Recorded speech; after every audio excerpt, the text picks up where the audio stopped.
Students, our today's topic is hyperconjugation और no bond resonance.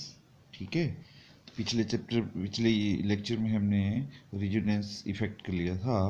तो अब हम इसके नेक्स्ट जो टॉपिक है we are taking hyperconjugation, और इसको हम नो बॉन्ड रिजोनेंस भी कहते हैं. मीन्स जो एटम है वो वहीं रहता है लेकिन उसका कोई बॉन्ड नहीं होता ही है. अब देखेंगे जब हम एग्जांपल लेंगे. So this is called no bond resonance also. Actually in inductive effect we have studied that the alkyl groups show electron releasing inductive effect, that is plus I effect. ठीक है, हमने क्या किया था जब हमने इंडक्टिव इफेक्ट देखें आप, हमने ये इंडक्टिव इफेक्ट किया, हमने रिजोनेंस इफेक्ट किया, हमने इलेक्ट्रोमेरिक इफेक्ट किए. ठीक है, तो उसमें से जब हमने इंडक्टिव इफेक्ट पढ़ा था तो हर एक के हमने दो दो टाइप भी डिस्कस किए हैं. Plus are effect, minus are effect, plus I effect, minus I effect. तो माइनस आई इफेक्ट होता है इलेक्ट्रॉन विड्रॉइंग ग्रुप्स जब उसमें इंडक्टिव इफेक्ट में लगे हों. जब इलेक्ट्रॉन रिलीजिंग ग्रुप हों तो वो प्लस आई इफेक्ट होता है. तो हमने वहाँ पे पढ़ा था कि जो एग्जांपल्स हमने लिए थे कि कौन से ग्रुप्स इलेक्ट्रॉन रिलीजिंग यानी कि प्लस आई इफेक्ट शो करते हैं. तो वहाँ पे हमने चेक किया था कि alkyl group show plus I effect. तो alkyl group shows plus I effect and the order of the alkyl groups showing plus I effect is means if we have tertiary alkyl group. Tertiary होता है जिस carbon पे 3 methyl group लगे हों. ठीक है, alkyl group लगे हों, मिथाइल ग्रुप लगे हों, इस टाइप का जो कार्बन एटम होगा that is called tertiary carbon atom. तो जो टर्सरी अल्काइल ग्रुप हो तो उसके जो इंडक्टिव इफेक्ट है वो सबसे ज़्यादा होता था, क्योंकि यहाँ पे this has 3 electron releasing groups. तो ये जब इलेक्ट्रॉन को रिलीज करेंगे इस कार्बन एटम की तरफ तो वो प्लस आई इफेक्ट 3 की वजह से होगा, है ना. अब 3 ग्रुप्स की वजह से इस कार्बन के ऊपर इलेक्ट्रॉन रिलीज हो रहे हैं, 3 तरफ से इलेक्ट्रॉन रिलीज हो रहे हैं इसके ऊपर. ठीक है, तो means plus I effect is more. यहाँ पे सेकेंडरी में यहाँ एक जो CH3 ग्रुप था उसको हटा के हम H लगा देते हैं तो सिर्फ 2 मिथाइल ग्रुप रह जाते हैं. तो ये 2 मिथाइल ग्रुप की वजह से, 2 अल्काइल ग्रुप की वजह से यहाँ पे इंडक्टिव इफेक्ट है. तो इससे ज़्यादा टर्सरी में, उससे कम सेकेंडरी में, और प्राइमरी में सिर्फ एक अल्काइल ग्रुप रह जाता है इस साइड को, है ना, CH3 CH2. तो ये प्राइमरी इसको हम बोलेंगे. तो प्राइमरी ग्रुप में एक मिथाइल होने की वजह से, एक रिलीजिंग ग्रुप होने की वजह से यहाँ पे एक रिलीजिंग ग्रुप है, यहाँ पे 2 रिलीजिंग ग्रुप हैं और यहाँ पे 3 रिलीजिंग ग्रुप्स है. तो सबसे ज़्यादा जो प्लस आई इफेक्ट था वो टर्सरी में, उससे कम सेकेंडरी में, उससे कम प्राइमरी में, और minimum in case of the methyl group. सबसे कम किसमें, जो मिथाइल रह गया उसमें सबसे कम. तो ये था ऑर्डर प्लस आई इफेक्ट का. But when these alkyl group, ये थे अल्काइल ग्रुप जब अटैच्ड, हम किसमें कर रहे हैं बात भाई, जब हम सेचुरेटेड हाइड्रोकार्बन्स की बात कर रहे हैं वहाँ पे ये केस है. But when these alkyl groups are attached with the unsaturated systems, यानी कि डबल बॉन्ड ट्रिपल बॉन्ड के साथ जुड़े हों, है ना. When these alkyl groups are attached with the unsaturated system और बेंजीन रिंग पे ये अल्काइल ग्रुप लगे हों इस टाइप के टर्सरी और सेकेंडरी और primary, then the order gets reversed. ये है, इस वजह से ये नो बॉन्ड रिजोनेंस और हाइपर कंजुगेशन का कॉन्सेप्ट अराइज हुआ. क्या, जैसे हमने कहा था कि प्लस आई इफेक्ट जो है वो सेचुरेटेड हाइड्रोकार्बन्स में इस टाइप ऑर्डर में था कि tertiary having more than the secondary, secondary having more than the primary, and primary is having more than the methyl वाले ग्रुप से. ठीक है, ज़्यादा plus I effect. But when these similar groups, यही वाले groups when attach to the saturated system, a unsaturated system means ऐसे alkenes में जब ये ग्रुप में ये वाले लगे हों या बेंजीन रिंग के ऊपर जब ये लगे हों तो the order of plus I effect gets reversed. Means वहाँ पे कौन शो करेगा, this methyl group shows maximum plus I effect, then this primary, then the secondary and the tertiary. Means tertiary shows minimum plus I effect in case of the alkenes and the when it is attached to the benzene ring. ठीक है, तो ये order reverse हो गया। अब reason चाहिए, तो reason जब नहीं मिला, इसके लिए कोई कारण नहीं मिला, तो नेथन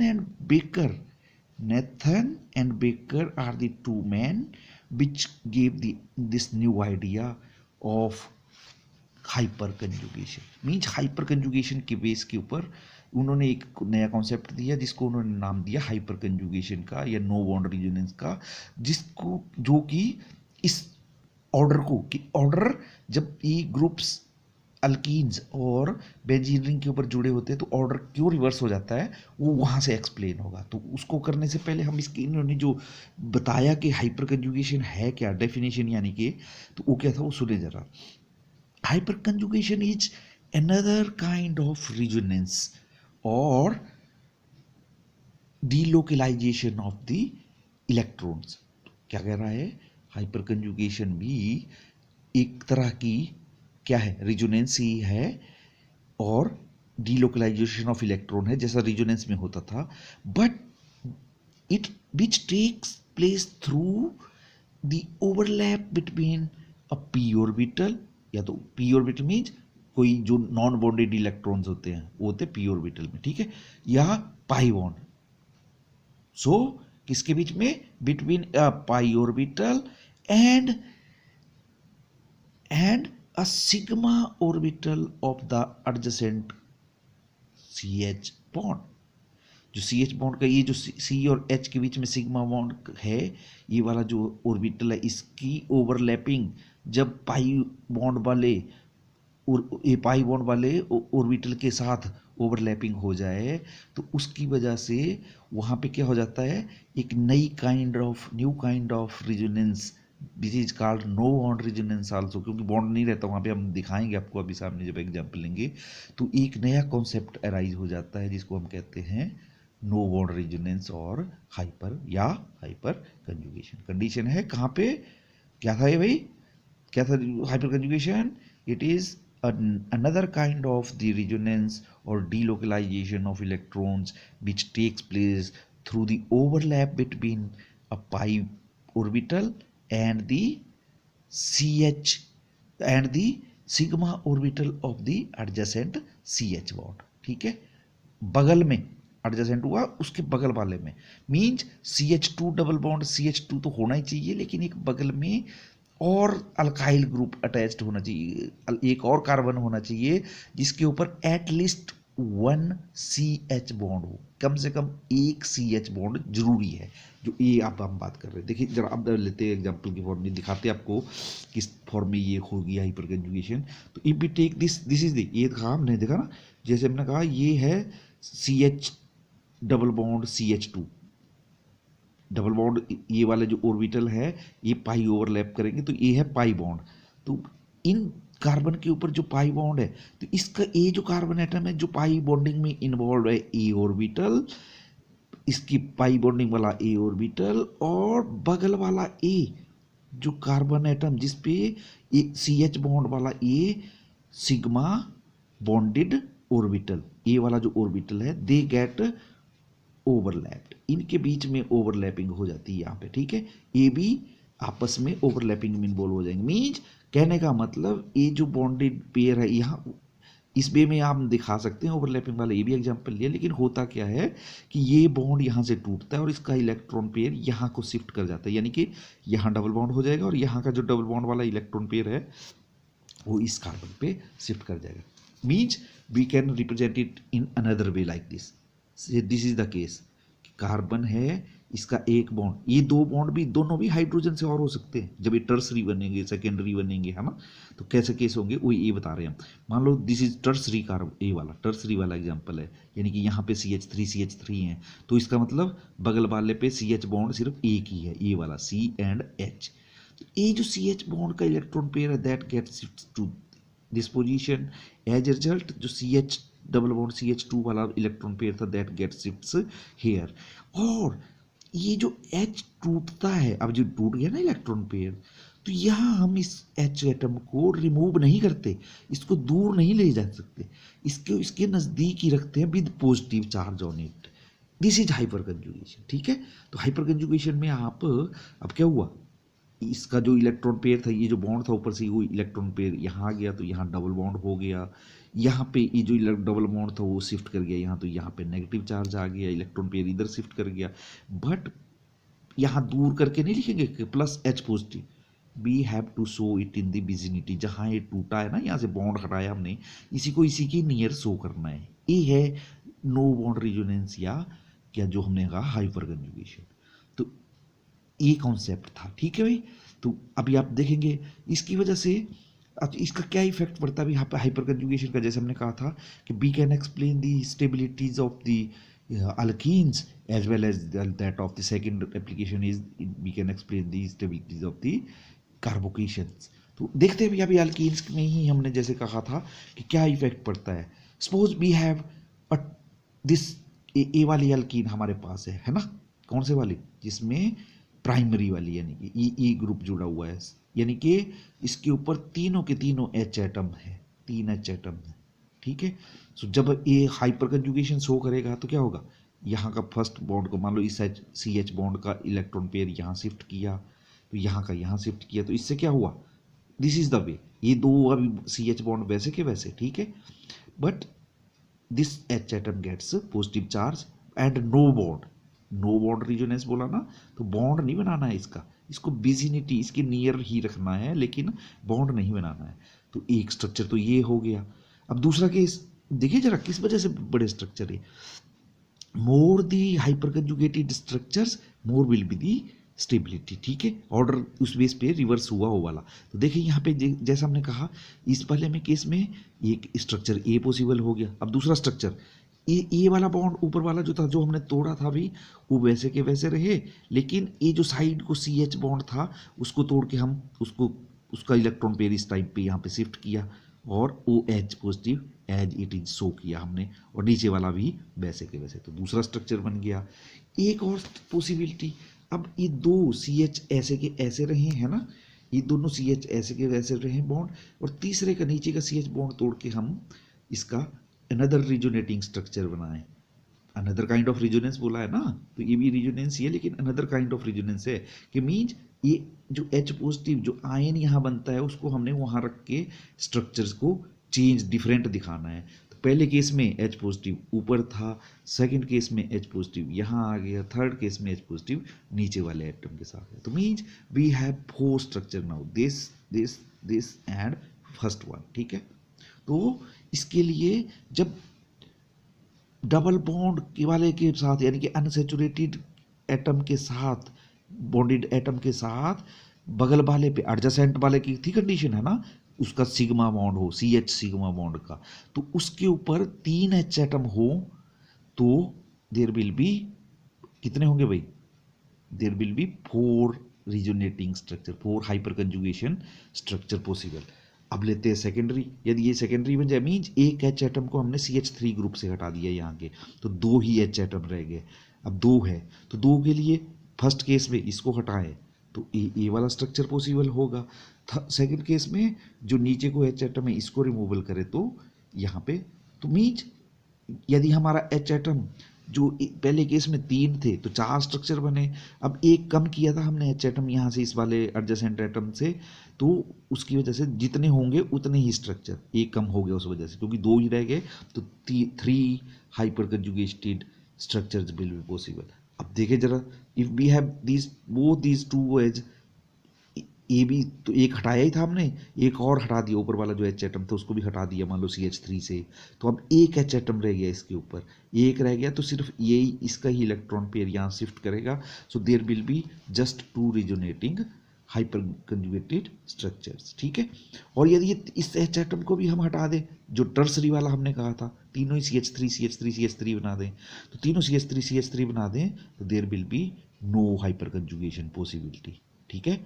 तो वहाँ था उल्टा, जब टर्सरी था तो 3 इलेक्ट्रॉन रीजिंग ग्रुप थे, इसलिए उसमें सबसे ज़्यादा +I इफेक्ट। यहाँ हम लेंगे कि number of possible structures of the hyper conjugation, तो यहाँ पे जब ये CH3 था, वहाँ CH3 था तो सिर्फ सिंगल ग्रुप था इलेक्ट्रॉन डोनेटिंग। यहाँ CH3 जब बगल वाले एटम पे लगा है तो उसके लिए 4 रिजोनेटिंग स्ट्रक्चर बने। More the number of hyper conjugated structure, more is the stable. ठीक है, तो इस केस में ए वाला स्ट्रक्चर ज़्यादा स्टेबल, इसकी ज़्यादा, इसकी प्लस आई इफेक्ट ज़्यादा, इसका कम सेकंड केस में, और थर्ड और टर्सरी में तो पॉसिबल ही नहीं है क्योंकि उसमें रिजोनेंस पॉसिबल ही नहीं है। ठीक है, हाइपर कंजुगेशन पॉसिबल ही नहीं है। सो दिस इज हाइपर कंजुगेशन। ये था भाई हाइपर कंजुगेशन। तो कार्बोकेशन में भी जब कार्बोकेशन आएगा तो यहाँ पे पॉजिटिव चार्ज हो जाएगा भाई। कार्बोकेशन मीन्स ऐसे कार्बन एटम जिन पे पॉजिटिव चार्ज इन्वॉल्व होता है। तो ये था भाई हमारे जो कुछ एक हमारे पास फिनोमिनल्स थे, 4 हमने किए, यानी कि कौन कौन से, एक हमने फर्स्ट हमने किया इंडक्टिव इफेक्ट, दूसरा हमने किया इलेक्ट्रोमेरिक इफेक्ट, तीसरा रिजोनेंस इफेक्ट और चौथा था hyperconjugation. Now let's take, अब हम आएंगे आगे चल के जो हमने कहा था ये जो हमारे हैं कॉन्सेप्ट, ये कार्बोकेशन, कार्बन आयंस और ये वाले यानी कि रिएक्शन इंटरमीडिएट्स इनको कहते हैं। तो उसके ऊपर जाने से पहले हमें बॉन्ड किस वे में टूटता है, bond cleavage, types of bond cleavage.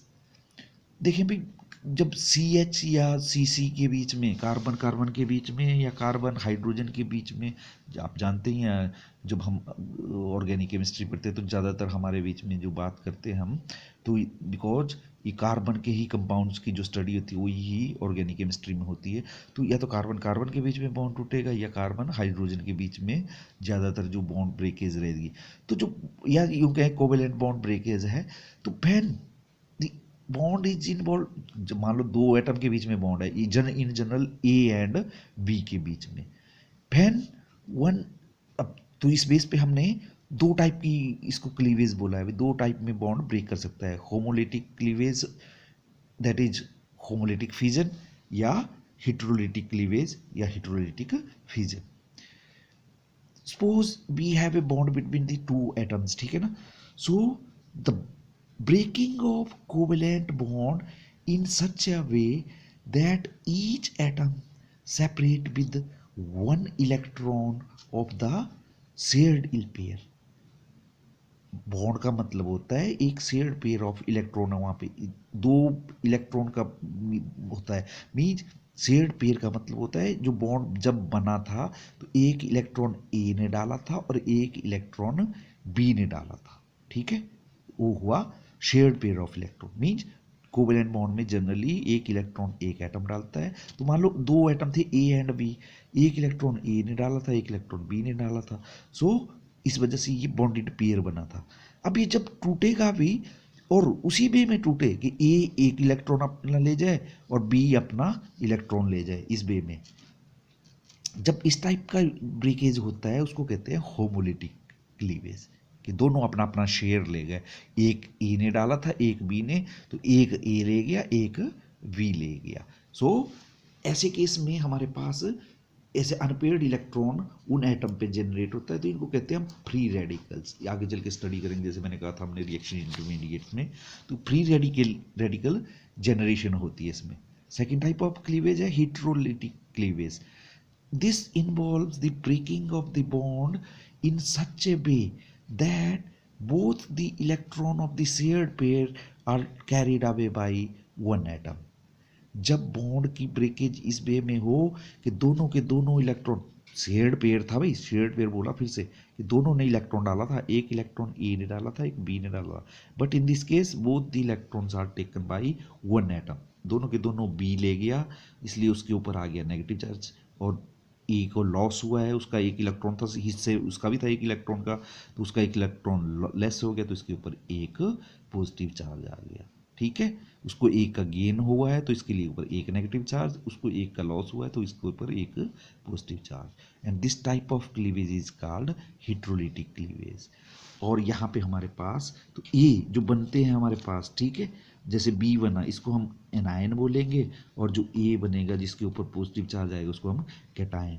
Anion and cation generation takes place here. ठीक है, तो यहाँ पे अब सुने ये भी बात, या भी कंडीशन है कि देखें ये नहीं है जरूरी कि इसमें B की तरफ हमने शिफ्ट किया, A की तरफ भी A भी दोनों इलेक्ट्रॉन ले जा सकता है। Condition is which ever is more electronegative of the two atom, इन दोनों में से जो भी ज़्यादा इलेक्ट्रोनेगेटिव है उसके ऊपर ये शेड एयर ऑफ इलेक्ट्रॉन उसके ऊपर शिफ्ट करेगा।